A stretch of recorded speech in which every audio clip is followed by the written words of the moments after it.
ఈ వీడియోలో మనం direct democracy and indirect democracy మధ్యలో డిఫరెన్స్ ఏంటో చూద్దాం. ఇక్కడ ఫ్లో చార్ట్లో చూపించిన విధంగా direct democracy and indirect democracy process అనేది జరుగుతుంది. డైరెక్ట్ డెమోక్రసీలో ఏంటి, పీపుల్ ఓట్స్ వేయడం ద్వారా లాస్ అండ్ రూల్స్ చట్టాలు ఏర్పడితే అది మనకి డైరెక్ట్ డెమోక్రసీ అంటారు. ఇక్కడ ఒక పిక్చర్లో చూపించాను చూడండి. ప్రజలు అందరూ ఒక ప్లేస్లో మీట్ అయ్యి ఆ దేశానికి కావలసిన చట్టాలు లేదా అక్కడ ప్రజల అవసరానికి సంబంధించిన నిర్ణయాలు తీసుకుంటారు. దీన్నే మనకి డైరెక్ట్ డెమోక్రసీ అంటారు.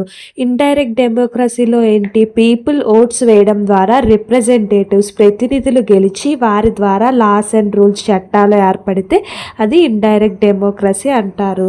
ఈ లెసన్కి సంబంధించిన లాంగ్ వీడియో మన ఛానల్లో 6th క్లాస్ లెసన్ ఎక్స్ప్లెనేషన్ ప్లేలిస్ట్లో ఉంది. ఎవరైనా చూడాలనుకుంటే తప్పకుండా చూడండి. ఈ వీడియో నచ్చితే లైక్ చేయండి. ఇలాంటి మరిన్ని వీడియోస్ కోసం మన ఛానల్ని సబ్స్క్రైబ్ చేసుకోండి. Thank you for watching.